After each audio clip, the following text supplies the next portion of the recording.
Welcome to Films and Stuff with your hosts, Pete Mitchell and Ethan Hunt. Hey, Pete. Ethan, welcome back. Pete, exciting episode today because we are recording on Star Wars Day, May the 4th. May the 4th be with all of you. Thank you. So that's fortuitous timing, although we don't have anything Star Wars related to discuss today. Instead, it is the series or the season wrap-up of Moon Knight. Yeah, good catch there, by the way. Disney changed that last night or 2 nights ago. So that's a great catch, which means I think we might actually see a season 2. It seems like we will, right? Yeah. Do you want to do a recap of the last 2 episodes? And let's find out where we ended up, and then we'll give our ratings and take it from there, yeah? Sure. So episode 6 is relatively, while episode 5 was exposition heavy, episode 6 is relatively action heavy. You begin with back on the fields of reeds with Mark Spector. He sacrifices his afterlife and decides that he would prefer to save Steven and go back to the land of the living rather than stay, dead. Mm-hmm. He gets back to life, and while this is happening on Earth, Harrow brings back Amit, and they literally start wrecking up the place almost immediately. They destroy, they kill all the avatars of the other gods. While this is happening, Layla sneaks into that same pyramid that Harrow's in. Yep. She releases Khonshu, who, because he's now released, is able to save Mark. So he assumes the body of Mark, gets the bullets out of him, brings him back to life. Simultaneously, while the pyramid internally is falling apart because Harrow is really wrecking shit up, Layla gets protected because she accepts to becoming Tawaret's avatar, the hippo god, the god that represented by the hippo. Yeah. And she becomes an avatar for Tawaret, which was totally not what I was expecting, but I really liked that. Does she not look like Falcon though? Oh yeah. Right? We'll get into that for sure. And then you have, as we predicted last week, you have a fight sequence between Moon Knight and Harrow. But what I thought they did really well was that it's not just Moon Knight; it's also Mr. Knight, which is Steven's version of Moon Knight. Yep. And it looks like they're going to lose this battle after everything that happens, but then all of a sudden, they both black out, and they wake up with Harrow practically dead and defeated in front of them.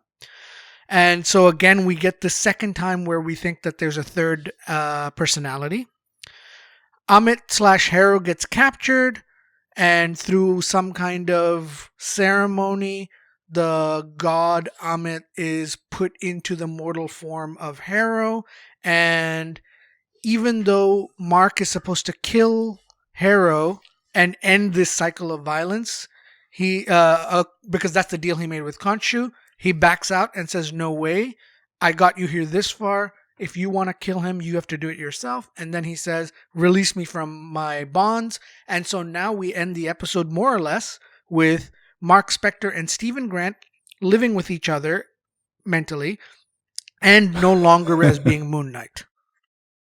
Cut to black, and then of course credits roll, and then in typical Marvel fashion you have an end credit sequence, and in this post-credit sequence you're back in that asylum that we saw in the last 2 episodes, except this time it's not Mark who's the patient, it's actually Harrow who's the patient, and he gets taken out of the asylum and into an awaiting limo where Khonshu is waiting. And so he laughs because he doesn't think that Khonshu has it in him to kill him. And then Khonshu is the one who laughs because he lowers the partition, and lo and behold, who's there? No, none other than Mark Spector, but not as Mark Spector. Oscar Isaac is there, and he shoots Harrow, ending the thing, and we get introduced to the third personality, Jake Lockley. Jake Lockley. Okay. Right. So we know. So now we're in a situation where Moon Knight still exists as Oscar Isaac, but as the third personality exclusively. The first two personalities don't know about Moon Knight. This is similar to what happened in the beginning of the series when Stephen Grant didn't know about Mark Spector being Moon Knight. So in terms of a season finale, are you satisfied with the ending? Was there enough drama? Was there enough action? Enough suspense? How do you rate the last? Yeah. I gotta say, I have to be critical, and I have to be honest with myself. And while I was really steaming towards a must subscribe to Disney Plus for this, I think I'm gonna settle down now on mooch someone's password for Moon Knight. We need a sound effect, like a wah wah sound effect. That is dramatic, because usually Pete is the MC, or at least for the show, you have been the Moon Knight cheerleader, and I have been more of the Moon Knight. I wouldn't say realist. Detractor. Yeah, Critic. I've been a little bit more. My enthusiasm has tapered, and it's interesting that, when we talked about episode 5, which was, as you mentioned, exposition heavy, for me, that kind of caused me to throw in the towel. And I said, this is not what I signed up for. This is not what I subscribed for. Right. And right. you were still positive on it. But now after the season finale, I have to say, in terms of a season finale, it was a pretty good season finale. It wrapped up, obviously it doesn't conclude everything, but it wrapped up a lot of loose ends, and obviously set the stage for, where it's going in obviously another season. But, I thought that everything leading up to kind of like the big reveals was not really that interesting. And I was just kind of, I felt like I was going through the motions, watching another fight scene and this scene, and it was just not capturing my attention, or my imagination, to be honest. Yeah. So let's take a step back. Let's talk about the things we liked about this episode in particular, and then the season overall. Yeah. Right. I think that, and then we can kind of go into the criticisms and why I've downgraded from a must subscribe to a must mooch. Yes. I really, really, really liked how they handled Layla. Yeah, I must say I'm a fan. I was convinced by by the third or fourth episode, I was convinced that Layla was going to become the new Moon Knight. I was further convinced that Layla's Moon Knight was going to be the Moon Knight that kind of transitioned into the MCU. I like that they flipped it on my head to say, hey, she's not going to be Moon Knight. We still have a third personality that we need to deal with. That, and we'll get to that. That's actually one of my negatives. But what we're gonna do is we're gonna make her Tawaret's avatar. We're going to empower her in such a way that even though Taweret is really the goddess of, I think she said childhood or fertility and something like that, life, I can't remember exactly, but not someone that you would associate typically with being like a kick-ass warrior per se. Yeah. Right? You're right. They even made a statement at one point, I think you remember during this fight scene, the young girl said to Layla, "Are you an Egyptian superhero?" Egyptian superhero. And she had, and this is exactly, and she says, yes. Yes. And what's really good about this is that it's not just that, and look, I'm not trying to be one of those, I'm not trying to say that, you have to cater to certain demographics, because in fact, I'm the exact opposite. I don't like that. I don't like it when companies are very, let's say, for the sake of argument, this is not the right word. Yeah. Where they're pandering and where they're pandering and where they almost attempt to, adopt a quote unquote woke agenda to pander to certain types of let's say activists, right?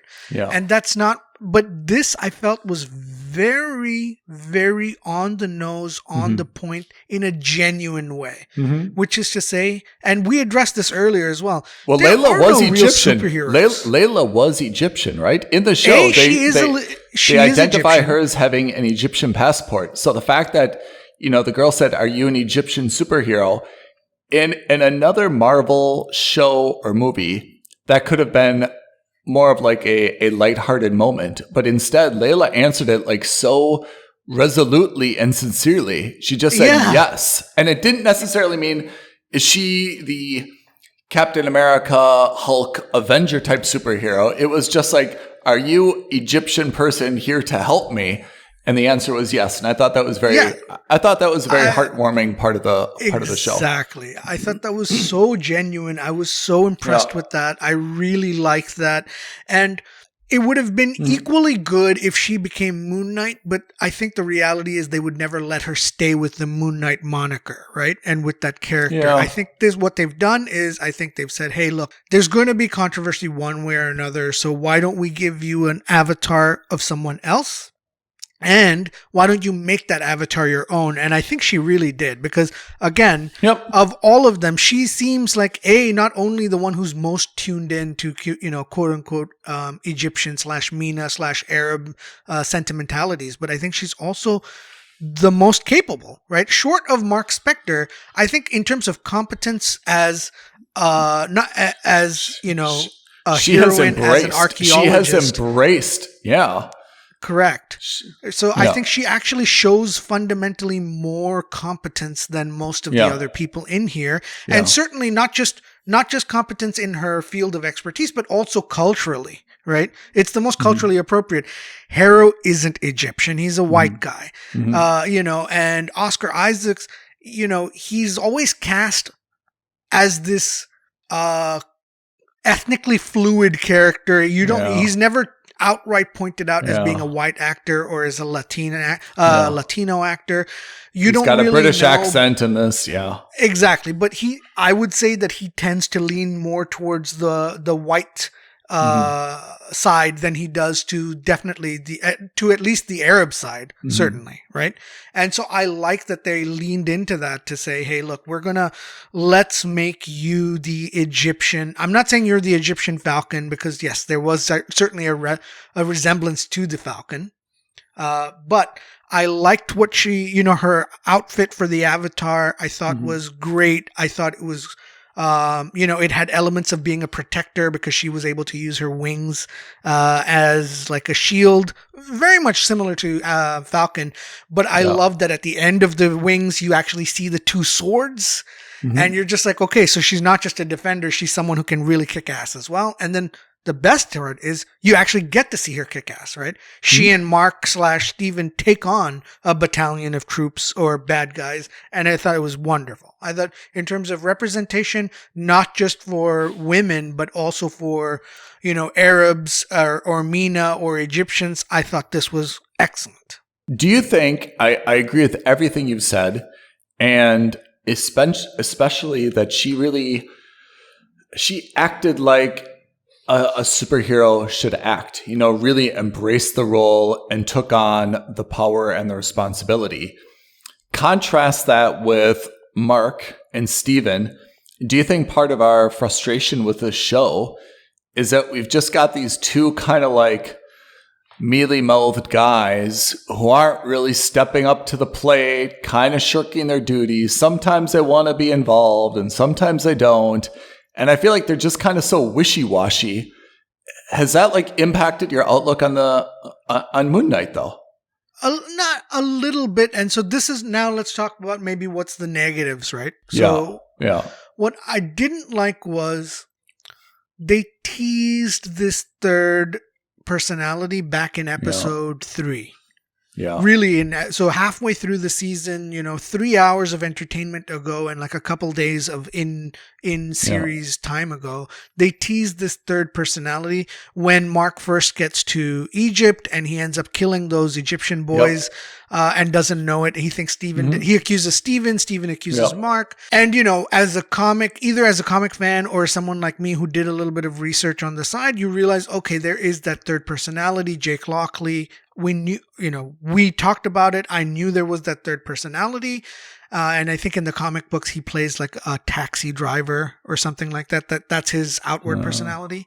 We knew about that. And then they teased it even more when you see the shaking sarcophagus in episode 4 or 5, whatever it was. I just thought it was a little bit of a letdown / a tease that they deal with that in the post-credit sequence, and that you see that what's effectively happened is that Khonshu has pulled out the rug underneath them and, it's kind of like, okay, I'll take away your powers from you, Mark Spector, and you, Stephen Grant. And then tee-hee, I haven't taken the powers away from you, Jake Lockley, because I know you are still the true killer. Yeah, I've got two problems with that. The first is exactly what you said, which is given everything that Khonshu has gone through, he's not able to find another avatar that he trusts and can work with. It just seems it was unstable for him when he had Mark and Steven. Now, neither of those guys wants to work with him.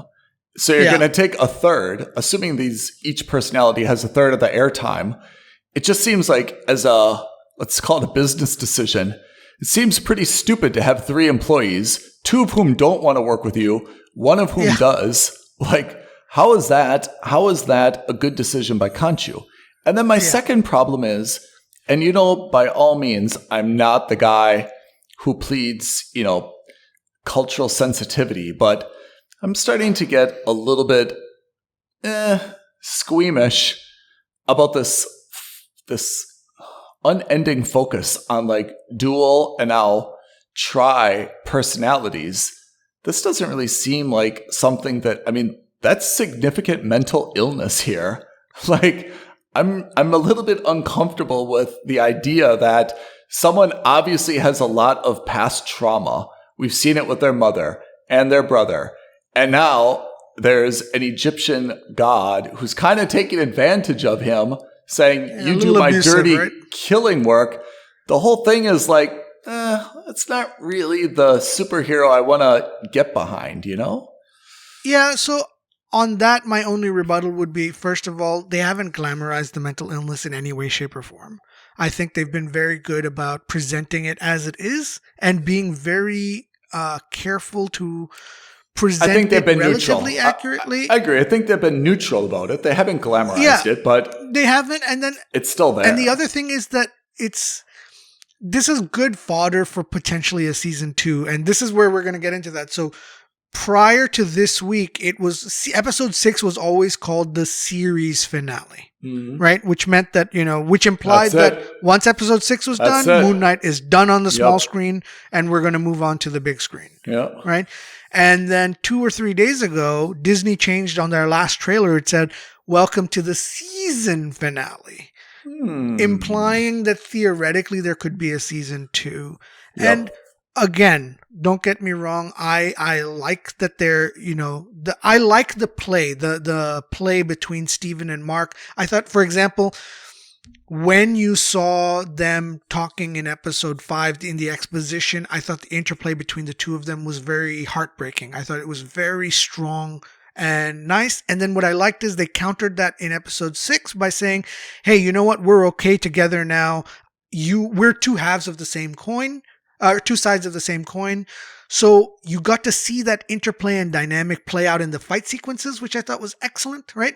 In one scene, you see Mark Spector's Moon Knight kicking ass, and then and then you turn the camera around. All of a sudden, it's Mr. Knight with Stephen Grant's Moon Knight, and he's equally good at kicking ass, which I thought was really nice. So you get to see that dynamic there. I think that could be interesting if you add a third Moon Knight in there, right? Or a third personality in there. But what I don't want to see is we spent more or less 6 episodes now of Mark and Steven getting to know of each other, fight with each other, resolve that, and then finally work together. I don't know if I'm up for seeing another season where that happens, where Mark and Steven now are learning about Jake, and then they have to learn about each other, fight with each other, and then get back to it with it, because all the tropes are going to happen. You can just imagine that Jake is going to try to leverage some kind of point of weakness between Mark and Steven, and it's just going to be a mess. It's like a weird love triangle, which we saw that happen in this season. I don't need to see another season of that. Bad menage a trois. Yeah. Right. And I just don't need to see another season of that.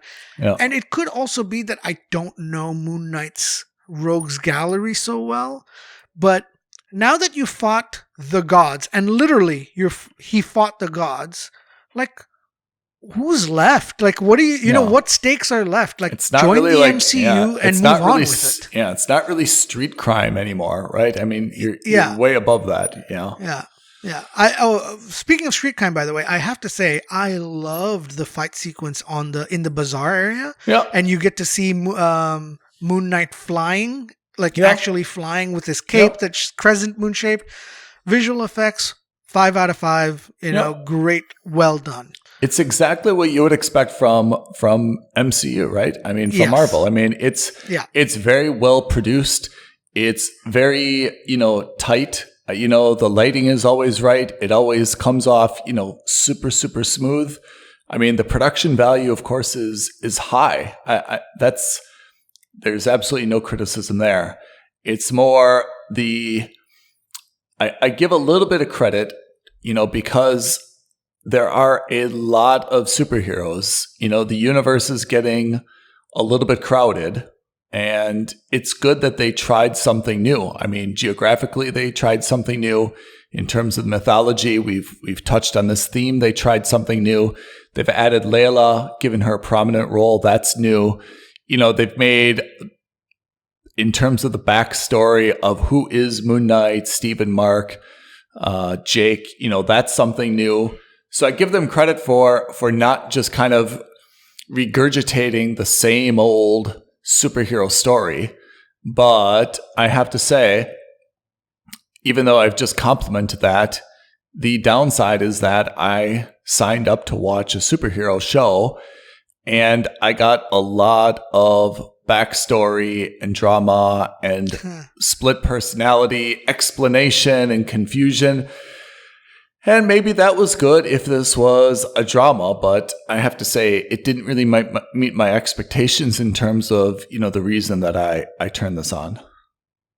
Look, I don't want our listeners to think that I didn't like the show. If anything, I liked it a lot. And in fact, I give Moon Knight a lot of credit for doing something and for doing things that none of the other MCUs have done, MCU shows and movies have done either at all or not as well. Again, the element of mental, well-being handled superbly, in my opinion. The element of, cultural relevance and cultural appropriateness, I think was done incredibly well here. So I just don't want them to. But Pete, let me ask you about your level of enthusiasm for season 2. Okay? Yeah. Let's say you've got nothing going on tomorrow. You've just got an order of caramel popcorn being delivered. You've got unlimited ice cold Mountain Dews ready for your consumption.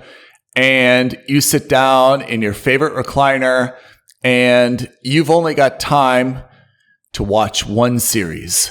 Sure. It's the next season of The Boys, or is it the next season of Moon Knight?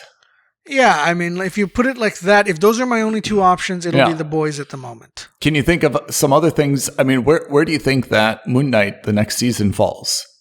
Because usually when a season ends, that should be when you're like, oh, that was so good. I can't wait for the next season. I can't wait for the next one, right?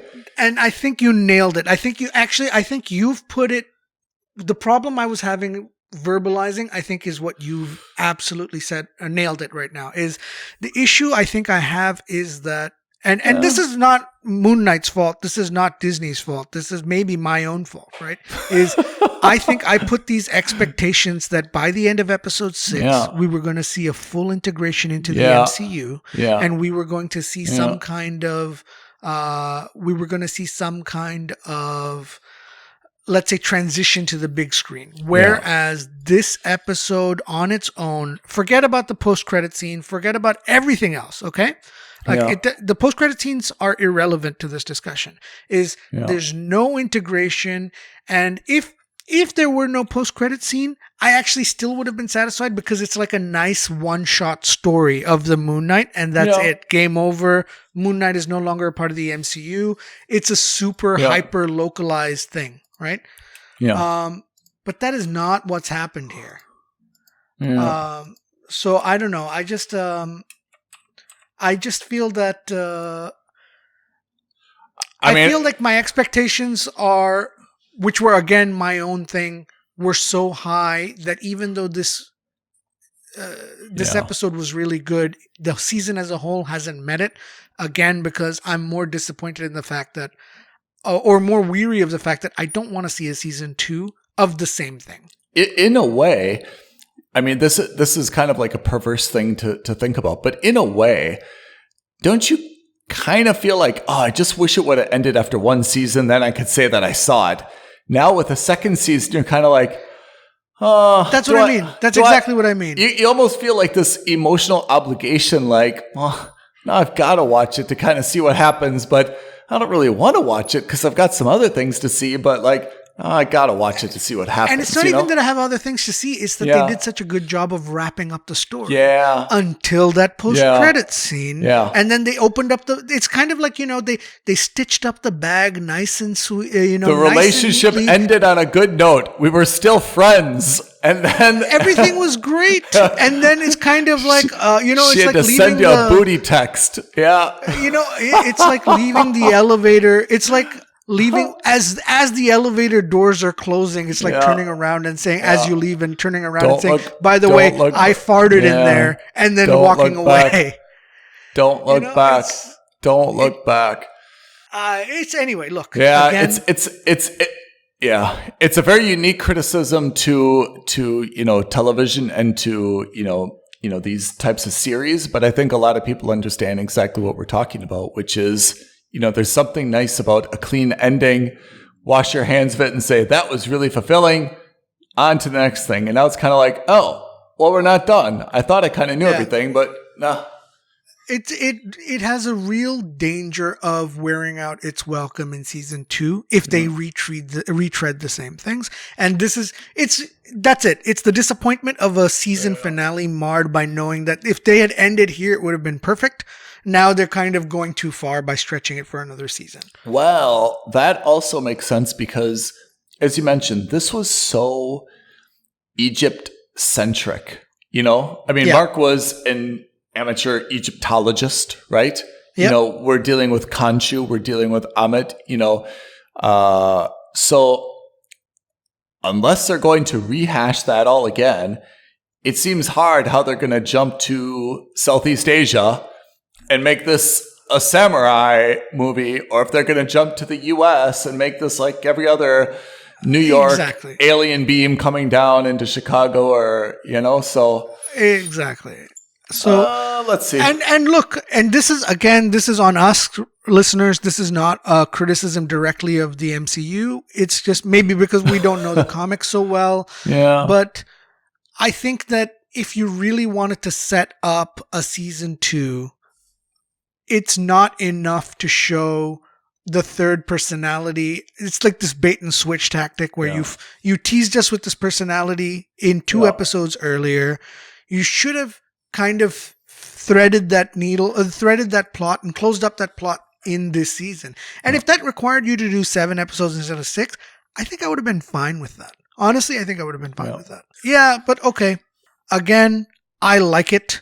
I thought the action sequences were excellent throughout the series. I thought the drama was even better than the action sequences, which says a lot. I thought it was, it hit all the right, it tugged at all the right emotional heartstrings. I think that, if you are someone from MENA or an Arab community, I think it'll make you proud because you get to see representation that's not pandering, that's genuine. So, I don't want to make that sound like a small thing because it's not, right? After 20 years of seeing basically British and American actors take on these roles, it's nice to see a little bit of representation from other parts of the world.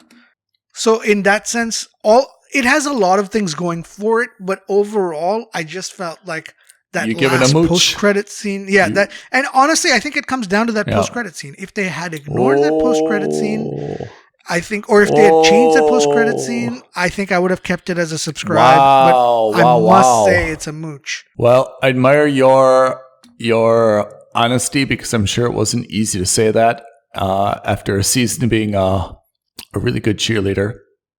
I'm giving it a skip, and it's kind of hard for me to say that because I don't think that it's a waste of time, and I think that if anyone watched it, it wouldn't be a waste of their time. But if you don't see this, you are not going to be missing out on many inside jokes. You're not going to be missing out on cultural references. You're not going to, be missing out on something that was so groundbreaking. Apart from the cultural relevance, which was nice, that you're going to feel like you just, missed it. So, I mean, I think this is a skip. At the same time, I don't think it's a total waste of time. If you watch it, it'll be entertaining for you, but feel free to skip it and you won't be worse off. Yep. And in defense of what Ethan just said, I will also say that it's nice, or maybe not nice, but it's one of the first few Marvel stories / characters which has no bearing on anybody else. So, yeah. You can watch any of the other movies, and if you skip Moon Knight, you're not going to miss, there's going to be no references to Moon Knight, in my opinion, to anything that happened in this show, and vice versa. They didn't refer to anything or anyone else. I was just going to say, the vice versa, I was going to say, the flip side is, it's hard to watch. I mean, we're going to talk about Doctor Strange 2 tomorrow, or the next day when it comes out. It's hard to watch Doctor Strange 2 without having some background of what has happened over the past 20 years. Moon Knight, you can pick it up. You don't need any background. It's just, it's like a prepackaged meal. Just grab your sandwich and fruit side and dessert and enjoy it. You don't have to worry about the preparation. You don't have to worry about the cleanup. It's just one-time consumption, Yeah, agreed. So anyway, Moon that's Knight, my feelings. It's over on until, when's the next one? 2024? What, Moon Knight? Yeah, when's the next? So they haven't announced anything at all at this stage. And again, Oscar Isaac had only signed on for these 6 episodes. He had not signed on for anything more than that. Maybe 23. And again, the huge caveat is we haven't seen Doctor Strange. Yeah. We don't know what's going to be introduced and what's not going to be introduced. My gut tells me that there is no relationship. I agree. I mean, I'm just thinking kind of out loud, working backwards. We are in May. This has just wrapped up. They've just made the announcement, although we can assume that they've known a little bit before the announcement. I mean, I assume everyone in here has a schedule booked, for 2022. It's not like everyone just has a bunch of free time. So I'm assuming they're not going to film this until, though, at best, early 2023, maybe mid 2023. You're going to have production. You're going to have the blah-de-blah-de-blah. Yeah. I would say do not expect this before the end of 2023. Possibly beginning of 2024 wouldn't be outside the realm of reality. The realm of the possibilities, yeah. And maybe that's a good stuff. I mean, maybe that's a good thing. And maybe you and I will be just hungering for something then. It'll be more exciting to pick up. I think, again, our lack of enthusiasm is maybe something good for Disney, and it'll be easier for them to get us excited after time kind of, fades the memories of of this post-credit sequence that seemed to have poisoned you quite substantially. Yeah, maybe. Yeah. But in any case, again, congratulations, Oscar Isaac. Congratulations to May Kalamawi. I hope I'm saying that right. And to especially a big kudos to the director, or the main director, Mohammed Diab. I think, the representation of Egypt done incredibly well. I thought it was really nice. Agreed. It was all genuine, and I really appreciate that. Okay. And that's it from us. Out with the old, in with the new. We've got to talk about Doctor Strange 2 coming up. And we've got to finish up Halo. We've got to finish up Winning Time. We've got to finish up Ambulance, Michael Bay. Indeed. He's back after so long. Dog. You can watch Dog. Yeah. I saw Dog. I don't know if you've seen it yet. I saw Dog. Okay. So I have Lulu. Not many thoughts about it, but I have some thoughts on it. And I think we're also going to have another debate coming up. Oh, Debate Club is next. Get ready, Pete. Put those boxing gloves on. Warm up those hamstrings. Let's warm up those hamstrings. Yeah. Stretching out my calves as we speak. Stretching out the calves. All right, everybody. Thanks for joining us, Films and Stuff. We'll see you next time. Have a good one, everyone. Bye. Thank you for listening to another episode of Films and Stuff. If you haven't already, please subscribe and review on Apple Podcasts, Spotify, or wherever podcasts are downloaded. Films and Stuff. There is no substitute.